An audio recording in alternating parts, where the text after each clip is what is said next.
Ay, perdón, les estaba hablando, pero tenía el micrófono apagado. Les decía que vamos rápidamente. Como ustedes tienen el material de apoyo con su libro, yo me imagino que cuando ustedes entran a la sesión, tienen su Biblia y su material de apoyo. En el tema de los profetas, en el libro que tienen, en la parte 2 dice los primeros profetas escritores del siglo 8. Y entonces hay un cuadro histórico que es el que nos corresponde el día de hoy. En ese cuadro histórico, según la tradición bíblica, los cuatro profetas que empiezan de este siglo son Amós, Oseas, Isaías y Miqueas. Pero Isaías el primero, ¿verdad? Porque se recuerdan que hemos hablado de eso ya varias veces, que ejercitaron su misión en ese periodo de la mitad del siglo 7 y el 8, que es un poquito antes del exilio. Ya en la sesión anterior hablábamos de que el exilio a Babilonia fue un tema fundante del judaísmo como religión y fue un shock, algo terrible que les pasó porque realmente ya todas las promesas de Dios se habían cumplido y todo se pierde. Entonces, este tema se ve como sumamente importante y tenemos profetas del norte y profetas del sur, ¿verdad? En esta fase histórica. Entonces, en la fase anterior, digamos, cuando salieron de Egipto, pues era Egipto el imperio, la parte de Mesopotamia, ¿verdad? Pero aquí lo que vamos notando son otros imperios que van resurgiendo con poder. Y en este caso son los asirios, que empiezan su potencia a, a inicios del siglo 8. Eso lo tienen ustedes escrito en el libro. Yo no sé si lo imprimieron o lo tienen virtual, pero ya les expliqué, ¿verdad? Está en la parte donde dice primeros profetas del siglo 8 y es el cuadro histórico, para que si lo tienen virtual, luego lo busquen. Y aunque no les dejé trabajo por el momento, porque no sé si ya pueden utilizar la plataforma, vamos a hacer un trabajo de este cuadro histórico. Así es que les sugiero que lo vayan leyendo porque sí es bastante material escrito, pues no bastante, ¿verdad? Pero sí, pues si no están acostumbrados a la lectura, pues es de la página 55 a la 60, son 5 páginas, pero es ese cuadro histórico que nos va presentando tanto quién reinaba, cuáles eran los acontecimientos. Aquí hay que tomar en cuenta que este relato en parte también está en el libro de los reyes, porque el segundo libro de los reyes va contando, se va desarrollando cada rey, por qué está reinando, cuándo lo eligen, por qué termina. Bueno, entonces aquí empieza más o menos con Jeroboam II en el año 782 al 743. Aquí también hay otra cosa que hay que notar, que los años van disminuyendo, ¿verdad?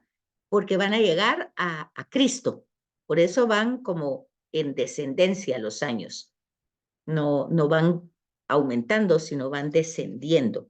Entonces, o sea que vamos a decir año octavo antes de Cristo, año sexto antes de Cristo, año 2 antes de Cristo, entonces van descendiendo hasta la llegada de Cristo. Entonces tenemos primero este imperio, luego tenemos la guerra Ciro-Efraiminita, o sea, con una de las tribus en el año 734 antes de Cristo, la caída de Samaria, que es la capital del reino del norte, o sea, Israel, capital Samaria, ¿verdad? O sea que en este tema están los primeros profetas en la parte del norte, predicando la devastación del norte, que sucede antes que la del sur, que es Judea y Jerusalén, ¿verdad? O sea, Judá, Jerusalén. Y el norte es Israel, Samaria. Entonces, es la división de la que hablábamos hace 8 días. El reino se divide después de la muerte de Salomón en norte y sur, y que en el norte pues estaba reinando Roboán y en el sur Jeroboán. Que en el sur habían quedado dos tribus y en el norte habían quedado 10. Bueno, entonces estas son las reformas de Ezequías en el año 716 al 686. Y aquí van entrando los oráculos. Cuando se habla de oráculos, pues, como les dije anteriormente, el profeta es la boca de Dios. Entonces, cuando él dice oráculo, es que lo que está transmitiendo no es de él mismo, sino Dios se lo ha dicho, le ha pedido que lo transmita. Sin embargo, como todo en el texto bíblico, el autor, el profeta, utiliza sus recursos culturales, lingüísticos y todo lo religiosos para transmitir el mensaje. Acuérdense ustedes que el acto de Dios es revelado, pero el ser humano no se queda anulado en sus capacidades humanas, sino las utiliza. O sea que, por decir así, y esto tiene que quedar muy entendido para nosotros, ¿verdad? Dios nos va a hablar a cada uno de nosotros dentro de nuestras circunstancias, nuestras situaciones y todo lo demás, ¿verdad? Porque ese es el punto. Dios le habla a cada uno de una manera personal, de una manera por su nombre, ¿verdad? Individual, desde sus propias circunstancias. Eso es lo que encontramos permítame un momentito porque se me fue a mí la imagen, pero ahorita, ustedes la tienen, ¿verdad? Pero yo no. Permítame.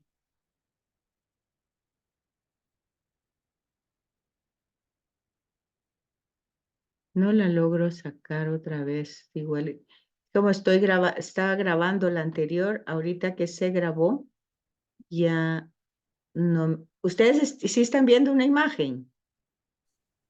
Sí, licenciada. Sí. Sí, pero yo no.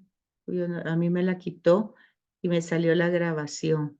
Bueno, entonces, ¿saben de lo que les estoy hablando del libro, verdad? ¿El libro lo tienen virtual o lo tienen físico? Yo todavía lo tengo virtual. Todavía lo tiene virtual. Ok, permítame un momentito, entonces. Okay, ahí está. Ya tengo la imagen yo. Entonces, pero ya me están entendiendo, ¿verdad? Que se tienen que ir a la segunda parte y buscar ese cuadro histórico que lo tienen en el libro e ir ubicando todo este acontecimiento histórico que los profetas tratan de anunciar, de denunciar, que va a suceder, de denunciar las razones por las que van a pasar esta realidad.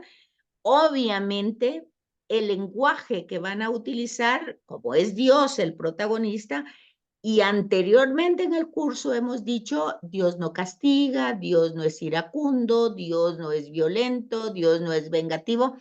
Ustedes van a encontrar este lenguaje en los profetas, pero les estoy explicando por qué. Porque ellos no son anulados dentro de su cultura, dentro de su lenguaje, dentro de sus costumbres, dentro de su religión. Y si Dios está mandando un anuncio, pues ellos van a poner en boca de Dios desde sus palabras, desde su concepción, que Dios, si no cambian, Dios los va a castigar en tal y tal manera, que Dios ya está cansado, que Dios no le interesan los cultos, pero otra vez lo que tenemos que fijarnos es en el mensaje concreto que se va desarrollando y es buscar la salvación. Acuérdense que se llama historia de la salvación y los profetas van dentro de esa historia de la salvación. No tenemos que perder el hilo conductor. Dios lo que quiere al hablar, al ser el profeta un instrumento, es salvar al pueblo. no quiere castigarlo. De ahí acuérdense ustedes, más adelante vamos a ver a Jonás con Nínive, que es de Babilonia, ¿verdad? Que le dice que vaya a predicar y Jonás no quiere ir porque no quiere que Nínive se convierta, pero Dios sí quiere que se convierta. O sea, el profeta va a anunciar y denuncia, por supuesto, pero la finalidad de Dios es el cambio del pueblo. Pero el pueblo, en lugar de cambiar, se revela, ¿verdad? Ese es el problema que tenemos. Y entonces aquí tenemos en este mismo cuadro la reforma de Ezequías, que son las profecías de Isaías y Miqueas que se han verificado. Esa es una característica del profeta israelita, ¿verdad? De Israel, que lo que dice se cumple. Eso se ve que no es un falso profeta, ¿verdad? Y entonces, aquí con Isaías y Miqueas, lo que pasa es la caída de Samaria, o sea, pues Samaria cae en manos de estos imperios. Eso pasa en el año 716, decíamos, al 686.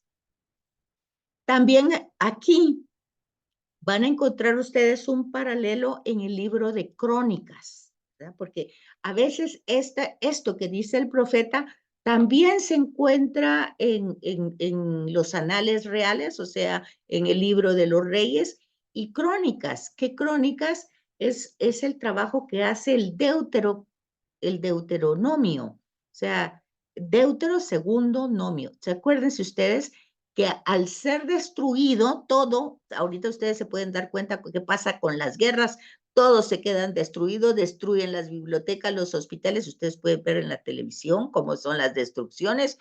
Entonces, hay que hacer una nueva interpretación. De ahí que por eso se llama Deutero, segunda interpretación, porque las realidades han cambiado, las realidades humanas, pero no ha cambiado el amor de Dios, ¿verdad?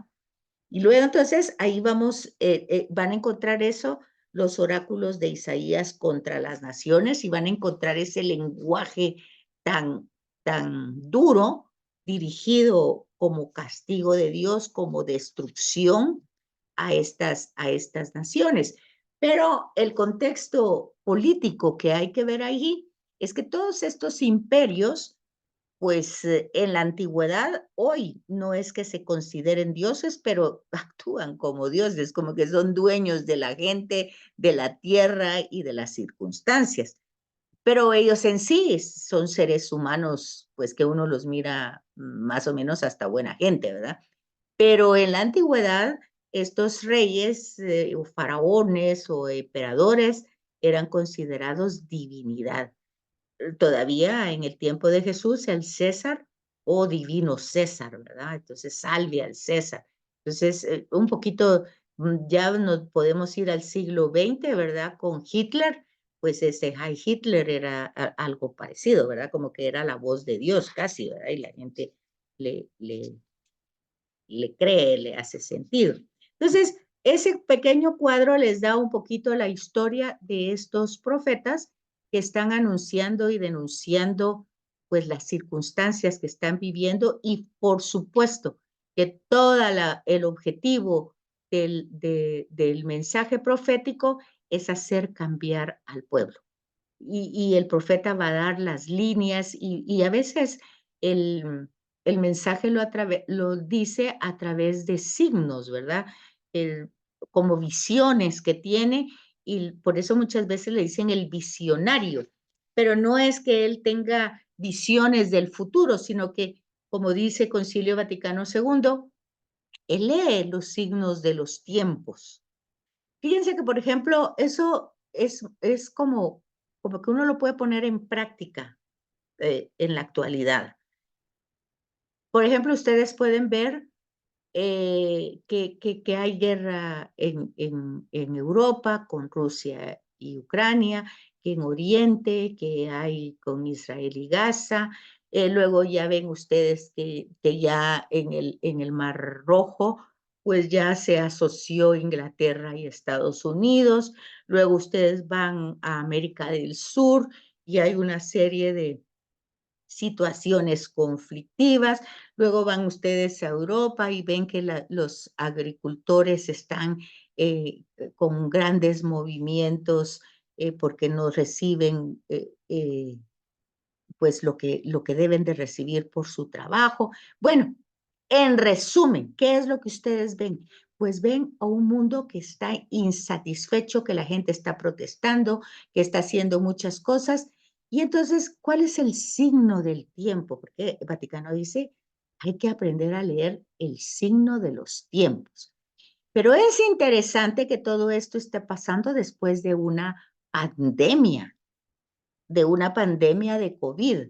Y que uno se pone a pensar cuando uno ve todas estas intrigas y todo de China, de Rusia, de Estados Unidos, entonces uno se da cuenta algo que es un signo claro, el descontento que hay, el deseo de poder que domina, y entonces usted está viendo ya movimientos que empezaron desde la pandemia y que no son precisamente para mejorar, porque muchos decían, esta pandemia va a ayudar a mejorar al ser humano, sino que todo se volvió más conflictivo. Entonces el signo va diciendo, posiblemente esta ya sea una guerra mundial y no nos hemos dado cuenta. Posiblemente ha empezado desde la pandemia y ya estas potencias ya saben quién la generó y cómo la generó, y ahí lo han ido trabajando políticamente. Porque, aunque a ustedes les parezca extraño, en esta historia de la salvación hay mucho tema político. Y eso lo vamos a ver incluso en la muerte de Jesús, ¿verdad? Entonces, por eso, cuando entramos en cada profeta, no es solo leer el texto así, del aire, como que hubiera caído del aire. No. Hay que tomar en cuenta en cada profeta el contexto histórico-social, y en ese contexto histórico-social va el político, ¿verdad? El contenido del libro y su estructura literaria, o sea, ¿qué es el mensaje? El contenido es el mensaje. El mensaje va en un vehículo literario. Acuérdense que el profeta no estaba escribiendo, estaba hablando, y no existía en ese momento CNN ni nadie que estaba tomando notas como un periodista, sino que eso se guardaba en la memoria y se transmitía oralmente y hasta después se ponía por escrito. Entonces, hay que tomar en cuenta todos esos contextos para entender realmente el mensaje teológico de cada uno de los profetas, ¿verdad?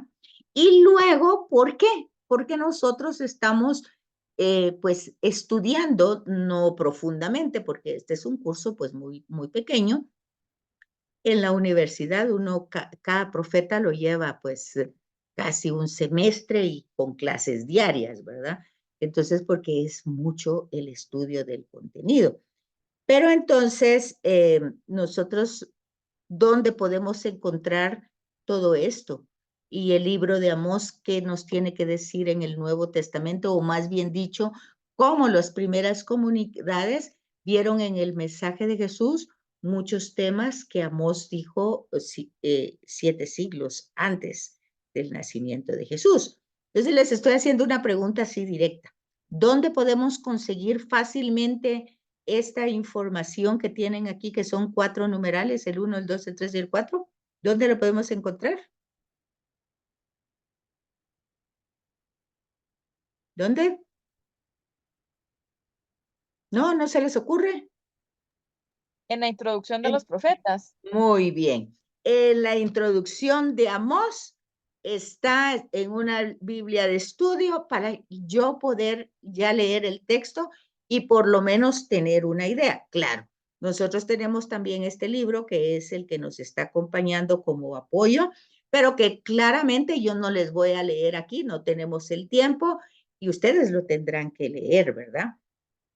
Entonces, tenemos que ver las diferencias que hay en esta predicación, por ejemplo, de Amós con Oseas, él presta más atención, fíjense bien, aunque son profetas, aunque están denunciando, pero le presenta más atención a la fidelidad de Dios, a la alianza. O sea, lo que dijimos en la clase anterior, son temas que van a recurrir toda la historia de la salvación hasta nuestros días. Y cómo esa alianza es la que va a fomentar los valores religiosos. Amós se interesa sobre todo por un aspecto determinado, que es la justicia social. Si alguien va a misa todos los días, ustedes se van a dar cuenta cuál fue la lectura del Evangelio de hoy, ¿verdad? Porque tuve hambre y no me diste de comer, tuve sed y no me diste. Esa es justicia social. Eso es lo que el Papa Francisco hoy dice, la indiferencia. Nos hemos vuelto una sociedad indiferente. Resulta que hoy el indigente forma parte del paisaje, ¿verdad? Ya no le prestamos atención, ni tampoco ya vemos, ya agarramos aquella frase, hay que darles, ¿cómo es? Hay que darles no hay que darles el pescado sin enseñarles a pescar, una cosa así. El tema es que es justicia social. Y para entender qué es la justicia social, hay que entender lo que es el derecho, ¿verdad? Porque la justicia bíblica es dar por derecho al otro lo que le corresponde. O sea, si no tiene, no es porque no lo merezca, sino que tiene el derecho. O sea, si uno ve a la gente que duerme en la calle, ese no es derecho humano. Su derecho es que tenga igual que todo el mundo una cama o pues una frazada y ver la manera de ir trabajando esas realidades. Porque como dice un canto, ¿verdad? No basta con rezar, faltan muchas cosas para conseguir la paz. No se trata solo de que Dios conceda la paz, son temas que nosotros por el pecado, ya lo hemos ido viendo, pues hemos hecho confusión, hemos afectado el entorno, la naturaleza, el cosmos y obviamente la sociedad. Entonces la justicia social bíblica es darle al otro lo que le corresponde por derecho, no porque yo sea buena gente y resulta que yo quiero, no, es por derecho. Entonces, ese tema de Amós tiene una gran vida religiosa. O sea, cuando hablamos de vida religiosa es que no son ideas, sino que es la realización de la práctica. Porque dijimos en un momento que religión, sí, es una palabra cuya etimología es estar religado, ligado, o sea, muy ligado. Entonces, es una fuerza que se tiene y que no tiene ningún paralelo con otra cosa, ¿verdad? No la puedo sustituir. Bueno, pues como esta clase se termina a las 8:15, pues ya son las 8:15, falta un minutito. Y el padre Porfirio me imagino que los está esperando. Les dejo lectura, no les dejo tarea, pero sí tienen que leer Amós, por lo menos, y la próxima semana yo tendría que ir avanzando porque toca Oseas, Miqueas y cada uno de los profetas. Entonces, yo necesito que por favor vayan leyendo ustedes en su libro, no solo las introducciones, sino que vayan un poquito sacando ideas del libro que tienen de apoyo. ¿Sí? Una pregunta, ¿esta presentación está subida en la plataforma? Esta presentación no está subida, pero la voy a subir. Ahorita está siendo grabada. Gracias. Muy bien. Bueno, entonces, que pasen feliz noche y si Dios quiere, nos vemos la próxima semana. Gracias, licenciada. Buenas noches, licenciada. Licenciada, pase buenas noches. Igualmente, gracias. Feliz noche. Buenas noches.